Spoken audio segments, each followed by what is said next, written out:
अस्सलाम वालेकुम। ਇੱਥੇ ਰੱਖ ਨਿਊਜ਼ ਦੇ ਨਾਲ ਮੁਹੰਮਦ ਸਾਦ ਇੱਕ ਹੋਰ ਅਚੇਚੀ ਰਿਪੋਰਟ ਲੈ ਕੇ ਤੁਹਾਡੀ ਸੇਵਾ ਵਿੱਚ ਹਾਜ਼ਰ ਹੈ। ਇਸ ਅਚੇਚੀ ਰਿਪੋਰਟ ਵਿੱਚ ਜ਼ਿਕਰ ਕਰਾਂਗੇ ਗੈਰਤਮੰਦ ਮੁਲਕ ਆਪਣੇ ਦੇਸ਼ ਦੀ ਇੱਜ਼ਤ ਦਾ, ਆਪਣੇ ਸ਼ਹਿਰੀਆਂ ਦੀ ਅਣਖ ਦਾ ਪਾਲਣ ਕਿੰਜ ਕਰਦੇ ਨੇ ਅਤੇ ਅਮਰੀਕਾ ਦੀ ਟੀਟੀ ਕਰਨ ਵਾਲੇ ਆਪਣੇ ਆਪ ਨੂੰ ਮਹਾਨ ਹੋਣ ਵਾਲੇ ਦੇਸ਼ ਆਪਣੇ ਸ਼ਹਿਰੀਆਂ ਦੀ ਜ਼ਿਲਤ ਉੱਤੇ ਕਿੱਡੀ ਬੇਸ਼ਰਮੀ ਨਾਲ ਸਫਾਈਆਂ ਪੇਸ਼ ਕਰਦੇ ਨੇ। ਅਮਰੀਕਾ ਵੱਲੋਂ ਇਤਿਹਾਸ ਦੇ ਸਭ ਤੋਂ ਵੱਡੇ ਦੇਸ਼ ਨਿਕਾਲੇ ਵਿੱਚ ਕਿਹੜੇ-ਕਿਹੜੇ ਵੱਡੇ ਨਿੱਕੇ ਮੁਲਕ ਦੇ ਸ਼ਹਿਰੀਆਂ ਨੂੰ गिरफ्तार करके ते उन्हां दे देश मोड़िया जाएगा। सब तो पहला तुहानूं दसदे आ, गैर कानूनी ढंग नाल किसी भी देश की सरहद टप के उस मुल्क में दाखिल होने वाले अमल नूं डोंकी क्यों आख्या जाता है। एक आम गल जो कि सब जानते होंगे कि किसी भी दूजे देश में गैर कानूनी ढंग दे नाल वड़न नूं डोंकी इसलिए बोलिया जाता है कि बंदा खोतियां वांग उच्चे नीवें राह, पहाड़, नदियां, नाले, रेतले इलाके लंघ के ते खोतियां वांग ही जाता है। ਇਹ ਸੂਰਤ ਹਾਲ ਜੇ ਇੱਕ ਆਮ ਮਨੁੱਖ ਲਈ ਬੜੀ ਔਖੀ ਹੋ ਜਾਂਦੀ ਹੈ, ਜਿਸ ਨੂੰ ਆਪਣੀ ਇੱਜ਼ਤ ਨਫਸ ਲਾ ਕੇ ਲਾਂਭੇ ਰੱਖਣੀ ਪੈ ਜਾਂਦੀ ਹੈ ਅਤੇ ਉਹਦੇ ਤੇ ਖੋਤੇ ਵਿੱਚ ਭੋਰਾ ਫਰਕ ਮਹਿਸੂਸ ਨਹੀਂ ਹੁੰਦਾ। ਦੂਜੀ ਮਿਸਾਲ ਡੋਂਕੀ ਪੰਪ ਦੀ ਦੇਵਾਂਗਾ, ਜੋ ਕਿ ਉਹ ਵੀ ਖੋਤੇ ਵਾਂਗ ਹੀ ਚੱਲਦਾ ਹੈ। ਜਿੰਨੀ ਦੂਰ ਵੀ ਪਾਣੀ ਹੋਵੇ, ਡੋਂਕੀ ਪੰਪ ਨੇ ਉਹਨੂੰ ਖਿੱਚ ਕੇ ਸਿਰੇ ਉੱਤੇ ਲੈ ਆਉਣਾ ਹੁੰਦਾ ਹੈ। ਭਾਵੇਂ ਡੋਂਕੀ ਪੰਪ ਦੀ ਖਿੱਚ ਦੇ ਨਾਲ ਵਹਿਣੀਆਂ ਦਾ ਪਲੀਤ ਪਾਣੀ ਵੀ ਆ ਜਾਏ, ਡੋਂਕੀ ਲਾਣ ਵਾਲਾ ਬੰਦਾ ਵੀ ਆਪ ਵੀ ਗੰਦ ਨਾਲ ਲਿੰਬੜ ਕੇ ਅਪੜਦਾ ਹੈ ਅਤੇ ਆਪਣੇ ਦੇਸ਼ ਦੇ ਮੂੰਹ ਉੱਤੇ ਵੀ ਗੰਦ ਮਲ ਦਿੰਦਾ ਹੈ। ਪਾਕਿਸਤਾਨ ਦਾ ਗਵਾਂਢੀ ਦੇਸ਼ ਭਾਰਤ, ਜਿਸ ਨੂੰ ਬਦੋਬਦੀ ਦਾ ਮਾਣ ਹੈ ਕਿ ਉਹ ਮਹਾਨ ਹੈ, ਅਮਰੀਕਾ ਵੱਲੋਂ ਦੇਸ਼ ਨਿਕਾਲਾ ਮੁਹਿੰਮ ਵਿੱਚ ਲੰਘੇ ਹਫ਼ਤੇ ਭਾਰਤ ਦੇ 104 ਸ਼ਹਿਰੀਆਂ ਨੂੰ ਅਮਰੀਕੀ ਫੌਜੀ ਜਹਾਜ਼ ਉੱਤੇ ਬਿਠਾ ਕੇ ਤੇ ਭਾਰਤ ਲਿਆਇਆ ਗਿਆ। ਸਭ ਤੋਂ ਪਹਿਲਾ ਵਿਰੋਧ ਇਸ ਮਾਮਲੇ ਉੱਤੇ ਇਹ ਉੱਠਿਆ ਕਿ ਪੂਰੇ ਭਾਰਤ ਦੇ ਵੱਡੇ ਵੱਡੇ ਹਵਾਈ ਅੱਡੇ ਛੱਡ पंजाब के अमृतसर शहर के हवाई अड्डे उत्ते इन्हां कैदियां नूं काथों उतारिया गया है। वज़ीर आज़म मोदी दे अपने सूबे गुजरात विच क्यों नहीं? क्यों जे मोदी सरकार की बदनामी हुंदी है? दिल्ली का हवाई अड्डा होवे, मुंबई सने पूरे भारत विच वड्डे वड्डे हवाई अड्डे मौजूद होने के बावजूद अमरीकी फौजी जहाज पंजाब विच उतार के पंजाब का नाम काथों बदनाम किया। उस जहाज विच सब तो वध कैदी मोदी दे अपने गुजरात सूबे दे सन ਅਤੇ ਜਹਾਜ਼ ਪੰਜਾਬ ਵਿੱਚ ਕਾਹਨੂੰ ਉਤਾਰਿਆ?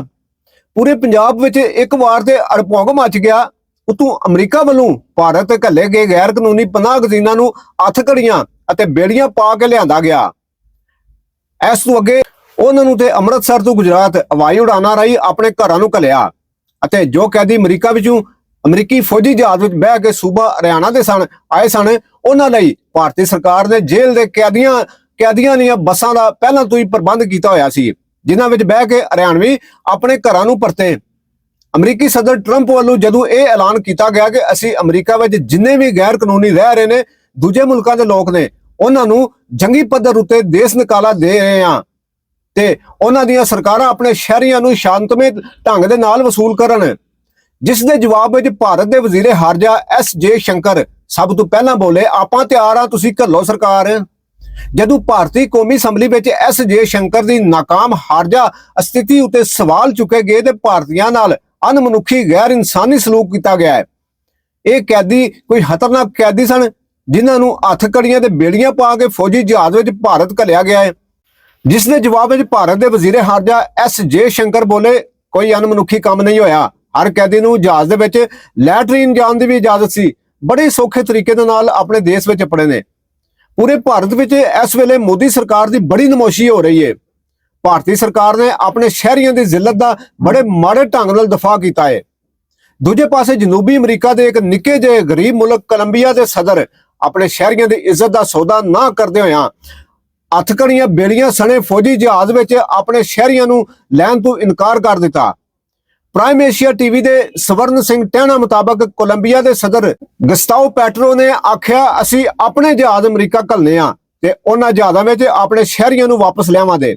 अते सदर पेट्रो ने अपने शहरियों नूं आख्या, तुसीं अमरीका छड्ड के अपने देश परत आओ, मैं तुहानूं करजे देवांगा ते तुसीं कोलंबिया विच आके अपना व्यापार कारोबार चला के वधिया ढंग नाल जिंदगी गुजारो। हुण तुहानूं दसने आ कुछ ਉਹ मुल्क जिन्हां दे शहरी इस देश निकाला मुहिम विच ਹੁਣ तक फड़े गए ने ते उन्हां नूं हुण वापस उन्हां दे देश घੱਲਿਆ ਜਾਵੇਗਾ। सब तो वड्डी गिनती होंडुरास मुल्क दी है, जिस दे 2,61,651 शहरी वापस टोरे जाण दे। ग्वाटेमाला दूजे नंबर ते आउंदा है 2,53,413 बंदियां दी उडीक कर रहा है। ਤੀਜੇ ਨੰਬਰ ਉਤੇ ਅਮਰੀਕਾ ਦੀ ਵੱਖੀ ਵਿੱਚ ਵਸਦਾ ਦੇਸ਼ ਜੋ ਕਿ ਡੰਕੀ ਲਾਉਣ ਵਾਲਿਆਂ ਦਾ ਮੂਹਰਲਾ ਆਪਸ਼ਨ ਹੁੰਦਾ ਹੈ ਮੈਕਸੀਕੋ। ਮੈਕਸੀਕੋ ਦੇ 2,52,044 ਸ਼ਹਿਰੀ ਅਮਰੀਕਾ ਵੱਲੋਂ ਮੈਕਸੀਕੋ ਨੂੰ ਮੋੜੇ ਜਾਣ ਦੇ। ਜਨੂਬੀ ਅਮਰੀਕਾ ਦਾ ਹੀ ਇੱਕ ਹੋਰ ਦੇਸ਼ ਐਲ ਸਲਵਾਡੋਰ ਦੇ 2,03,822 ਡਿਪੋਰਟ ਕੀਤੇ ਜਾਣ ਦੇ।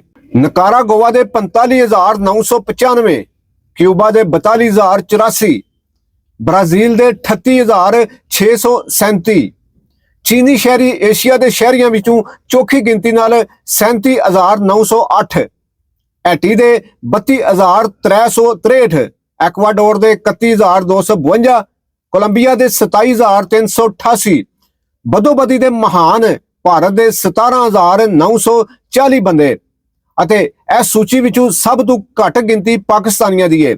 7,760 ਪਾਕਿਸਤਾਨੀ ਪਰਿਵਾਰ ਆਪਣੇ ਪਿਆਰਿਆਂ ਦੀ ਉਡੀਕ ਕਰ ਰਹੇ ਨੇ।